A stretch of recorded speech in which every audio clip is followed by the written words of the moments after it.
My wife has always been the one to cook around the house, and as an Italian, it's one of the reasons I fell so hard for her. I've offered to help out in the kitchen or even cook for her sometimes, but she's always firmly, yet politely, told me no, and I can't really blame her because I did not get either of my parents' good cooking genes. Because of this, I've always been sure to thank her for every meal, and I've taught my children to do the same. For the past year or so, my son has been watching a ton of cooking videos on YouTube and TikTok, and he's really been wanting to try his hand at cooking. My wife was happy to teach him, and at least twice a week the two of them will go out to the store, buy ingredients for a meal he found on TikTok, and come home and make it. It's been awesome seeing them bonding more, since they haven't really had much overlap in interests before this. About a month ago after dinner, my son asked his mom if he could try making us all a meal on his own. I said it sounded like a great idea, and she hemmed and hawed for a little while before agreeing. So that Saturday she took him to the store to get his ingredients, and then he got to work.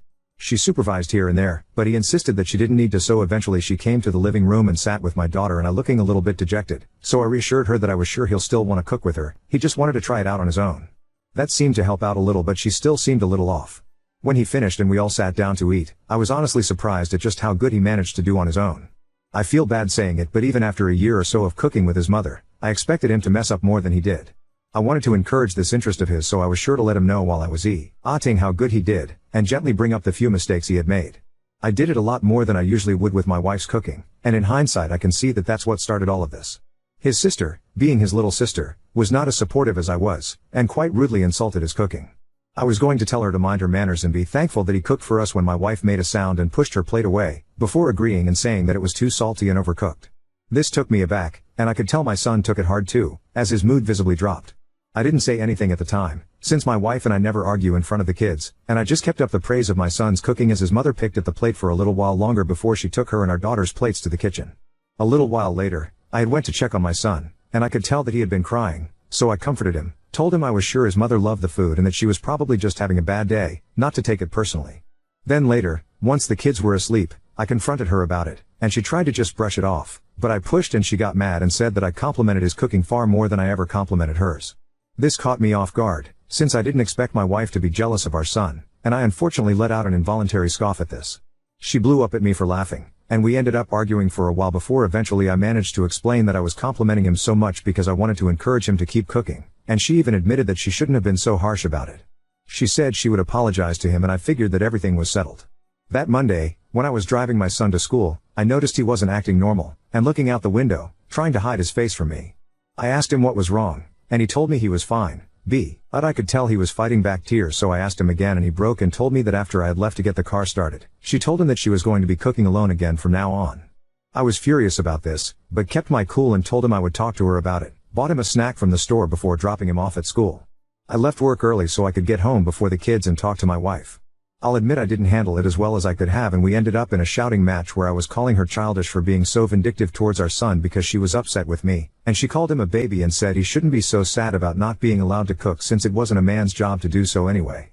We ended up leaving each other alone to cool down, and when our kids got home, my wife took our daughter out, and came back later with a load of toys and clothes for her. I knew immediately what she was trying to do, and that night I told her that I would not let her use the money I make for our family to punish my son. She didn't take this well and we ended up arguing again. I slept in the guest room, and have been up to this point. For this past month my wife has kept up this vindictive showering of our daughter with attention and gifts, while almost entirely ignoring my son. I've been talking to my parents and brother about this, and while they agree that she's wrong, they also don't see it as that big of a problem and think it'll sort itself out. At this point, with how she's been treating our son, I'm starting to fall out of love with her, but I also don't want to just jump to divorce if there's something that I can do to fix this whole situation. I can honestly say that we've never had a fight this big. Sure, we bicker every now and then, but she's never taken that out on my son in the past. I feel responsible and guilty about what happened, and I've been trying to do nice things for my son, when I can, but I also don't want to mirror my wife's behavior, so I've also been taking my daughter with us about half the time we go places, but whenever we do, she's been very rude and always talks about all the stuff her mother does for her lately, because she knows it bothers her brother. Seeing the way my wife has been treating our son has made me second guess our marriage, but I don't want to just jump straight to divorce either. Any advice on what I should do, or how to best bring up the topic of therapy would be appreciated. Update 1. Some of you could do with being a bit nicer, but the advice is appreciated all the same. Short recap, my wife and son cooked dinner together most nights for about a year. My son wanted to try cooking dinner on his own, which my wife accepted, but started acting funny.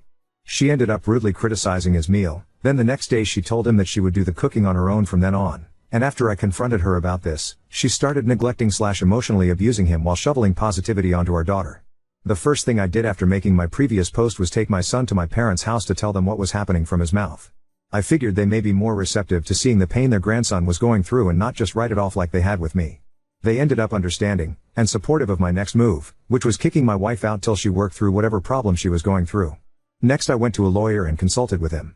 He told me it would be best to have the papers ready to go, even if I wasn't sure I wanted the divorce yet, because it's better to get it done as quick as possible if I decided to go through with it, because in Canada you have to separate for a year, or prove abuse or adultery. I took the kids to my folks' house the next Saturday and came back with my mother. I let her talk with my wife first, then when they were done I told her that I needed her to leave the house until she sorted out whatever was causing her to act this way to our son. She, surprisingly, agreed to this. I'm guessing hearing things from my mother knocked some sense into her, as they were always quite close. I told her that my parents were willing to let her stay there during the time because her parents lived too far away, or I could put her up in a nearby motel. I would also pay for her to see a therapist every week, which I told her was mandatory for fixing things. Our kids spent the night with my parents and we moved her out the next day. We both sat with the kids and told them what was happening. Our son understood, but our daughter didn't and was quite upset, but eventually we calmed her down. Things went well for the first month or so. She went to all of the weekly appointments, and I met her for dinner a few nights a week with the kids, and she seemed to be treating our son properly again. I was really hopeful that she had been making progress. Then the Friday after her 5th therapy appointment she sent me a wall of text messages about how I was an asshole, and I was trying to steal her children from her, and how I was probably fucking someone on the side. I tried calling her to see what she was talking about, but I think she shut her phone off. I called my mother and she told me that my wife had left the house earlier that day with all of her stuff without saying anything to my mom. I'm not 100% sure what happened next, since my wife refuses to tell me most details, and I can't get in contact with the friends she was with. The best I can piece together was that she had told her best friend about what was happening, and that friend started telling her all about how I was just trying to kick her out and steal her kids. She then moved in with her friend, and went on a week-long bender of clubbing and drinking and drugs. When we were younger we did our fair share of stupid shit together, so while this was surprising, it was most likely her dumbass friends convincing her to relive the good old days. I hadn't heard anything for about a week, then I got a text from her friend, telling me I was a loser, that my wife was too good for me, and that she was fucking a younger guy. I tried to demand she give my wife the phone so I could talk with her, but I never got a reply. I screenshotted the text for evidence if I needed it. I ended up getting a call from the hospital at like 3 in the morning that Sunday. My wife had overdosed on something, and was dropped off at the ER by someone who didn't stick around. Since I was her emergency contact, they reached out to me. I called my mom to come watch the kids and headed over there. They managed to get her stabilized, and were treating her. I stuck around for a few hours and she was in and out of consciousness, and when she wasn't very talkative. When she properly woke up, she started apologizing for everything, and that's when I found out the few details I know, about her friend and the bender. I asked her if she had been fucking someone else like her friend said, and she didn't reply, which was as much of an answer as I needed. She kept trying to apologize and I just kept my cool and told her this wasn't the time or place for this. We ended up leaving at about 8 a.m. the next day. I got her back to my parents' place, got her into bed, and just before I left, I put the papers on the table beside the bed and told her that I expected her to sign them within a week and that I had proof she cheated on me during her bender. I had told my parents I was planning on doing this on the phone, so I wasn't just dumping this drama on them without warning. The kids are both doing fine. They don't know anything of what happened with their mother or the divorce. All they know is that my wife is still moved out, and that she's busy getting better, so we're not gonna be seeing her as much. I'll probably tell them in a couple weeks whenever school lets out for the summer so it doesn't affect their learning. Over the next couple weeks I've gotten countless calls from her, ranging from begging for a second chance, to screaming at me that she hated me and was going to make my life hell, going back and forth every other day. I've also been getting vitriolic texts from her family and friends calling my all sorts of names and threatening me that if I don't drop the divorce I'll regret it, all of which have been screenshotted. My parents agree that divorce is for the best, but they're questioning my timing, and wondering if I shouldn't have picked a better time to do this than when she was fresh out of the hospital. I'm 100% sure I want her out of my life, and I plan on going for full custody of my children as I don't want them around my wife if this behavior is what she's willing to stoop to. And while I do want it done as soon as possible, I'm wondering if I should take back the papers and tell her I've changed my mind, at least until she's a bit more stable? ETA, I saw comments suggesting I take my kids to therapy to explain the situation to them. I have a session set up with a therapist in a week, just wanted to wait a tiny bit longer for their school to be as finished as possible.